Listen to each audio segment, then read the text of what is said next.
आप सभी को जय मसीह की दोस्तों। थैंक्स यीशु चैनल के माध्यम से आपको प्रभु यीशु मसीह के मीठे और पवित्र नाम में स्वागत करता हूं।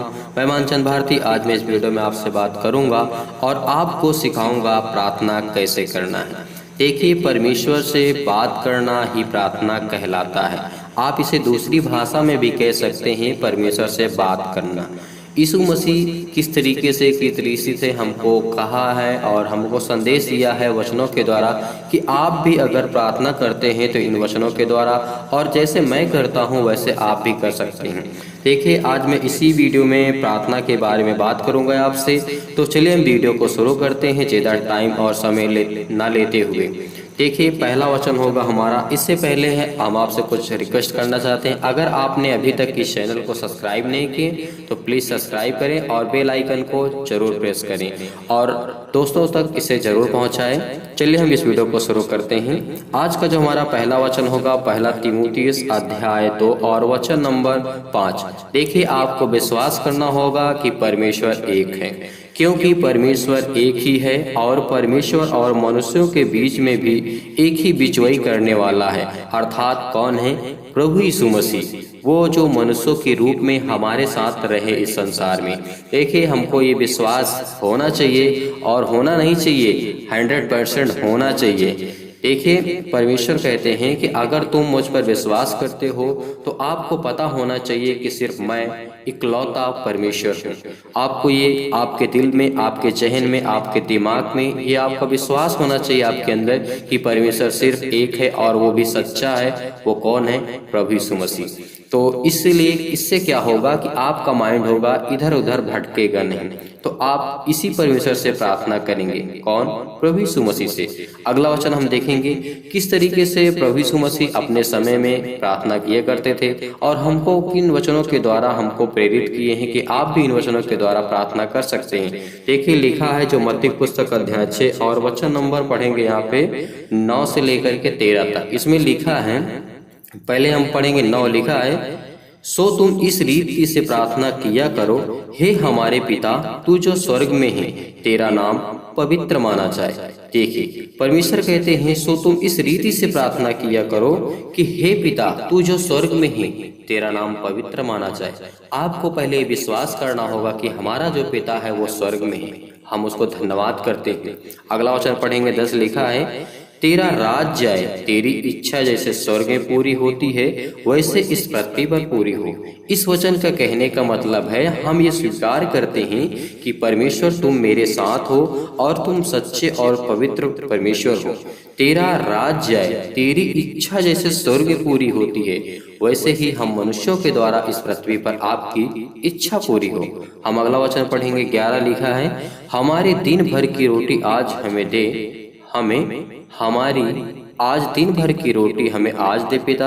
आपको ये विश्वास करना होगा कि परमेश्वर हमें आज की रोटी हमें देंगे। और 12 पढ़ेंगे, यहाँ पे लिखा है, और जिस प्रकार हमने अपने अपराधियों को क्षमा किया वैसे ही तू भी हमारे अपराधों को क्षमा कर। ये भी आपको परमेश्वर से प्रार्थना करते वक्त कहना है कि हे पिता परमेश्वर, जिस तरीके से हमने अपने अपराधियों को, अपराध करने वालों को क्षमा किया है, या हमारे दिल दुखाने वाले को हमने क्षमा किया है, उसी तरीके से आप भी हमारे अपराधों को क्षमा करें। जो भी मुझसे गलती हो जाती है, भूल हो जाती है पिता।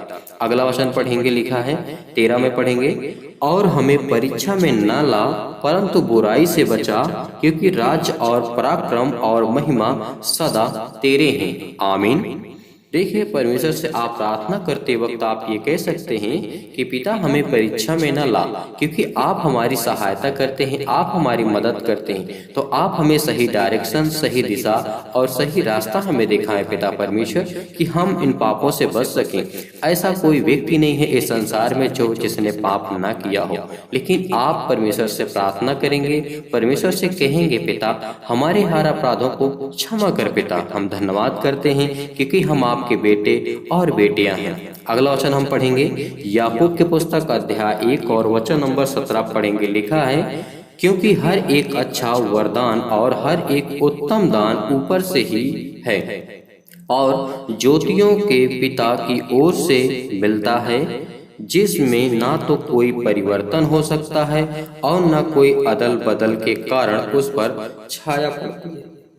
आपने देखा इस वचन को परमेश्वर क्या कहते हैं कि जो भी आता है, आत्मा हो, किसी प्रकार की समस्या हो, बीमारी हो, दुख हो, तकलीफ हो, सुख हो, पैसा हो, धन हो, ये परमेश्वर की इच्छा है। अगर आप परमेश्वर के प्रार्थना करते हैं परमेश्वर से और इन वचनों के माध्यम से परमेश्वर से अगर आप परमेश्वर पर विश्वास रखते हैं, बिलीव करते हैं, तो आपको इन वचनों को जरूर पढ़ना चाहिए। आगे देखते हैं मरकुस की पुस्तक अध्याय 1 और वचन नंबर 14 में लिखा है, यूहन्ना के पकड़वाए जाने के बाद यीशु ने गलील में आकर परमेश्वर के राज का सुसमाचार और प्रचार किया।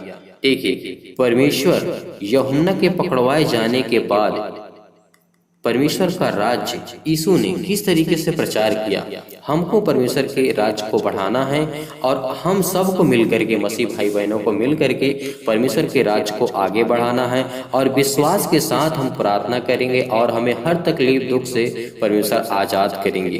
प्रार्थना में आप ये शामिल कर सकते हैं और हम देखेंगे फिलिपियों की पुस्तक अध्याय 4 और वचन नंबर 19 पढ़ेंगे। लिखा है, और मेरा परमेश्वर भी अपने उस धन के अनुसार जो महिमा सहित मसीह यीशु में है तुम्हारी हर एक घटी को पूरी करेगा। हमें ये विश्वास है, बिलीव है, हम परमेश्वर पर विश्वास करते हैं क्योंकि हमारा सच्चा और एक ही खुदा है, वो है प्रभु यीशु मसीह। तो हमें बिलीव करना होगा, विश्वास करना होगा इन वचनों के द्वारा, क्योंकि हर एक घटी को, कमी को हमारा कौन पूरा करेगा? सिर्फ परमेश्वर। तो इसीलिए हमें विश्वास करना चाहिए। अगला वचन देखेंगे रोमियो पुस्तक अध्याय 6 और वचन नंबर 23 पढ़ेंगे। लिखा है, क्योंकि पाप की मजदूरी तो मृत्यु है, परंतु परमेश्वर का वरदान हमारे प्रभु यीशु मसीह में अनंत जीवन है। देखिए, पाप की जो मजदूरी होती है वो तो मृत्यु है ही है, लेकिन हम अगर प्रभु यीशु मसीह के चरणों में आते हैं, उससे प्रार्थना करते हैं, उससे विनती करते हैं, तो हमें एक अनंत जीवन मिल सकता है। भले हम पाप करते हैं, पाप किए हैं, हमसे हो रहा है, गलतियां हो रही हैं, लेकिन बच्चे पिता से अगर क्षमा मांगते हैं, माफी मांगते हैं, तो पिता उन्हें माफ करता है। आप ये सब जानते हैं अच्छी भली भांति से। अगला वचन हम पढ़ेंगे मत्ती पुस्तक अध्याय 6 और वचन नंबर 14 पढ़ेंगे। लिखा है, इसलिए यदि तुम मनुष्य के अपराध क्षमा करोगे तो तुम्हारा जो स्वर्गीय पिता है तुम्हारे भी अपराध क्षमा करेंगे। कि आपको फर्स्ट नहीं, पूरे लाइफ में हमेशा करते रहना है। अगला वचन पढ़ेंगे 15। लिखा है, और यदि तुम मनुष्य के अपराध क्षमा ना करोगे तो तुम्हारा पिता जो है तुम्हारे भी अपराध क्षमा ना करेगा। अगर हम किसी का अपराध को क्षमा नहीं कर सकते हैं तो हमारा अपराध कौन क्षमा करेगा? जब हम दीन नहीं बन सकते हैं तो परमेश्वर हम पे दया क्यों करेगा? तो इसीलिए आपको ये सब करने की आवश्यकता है।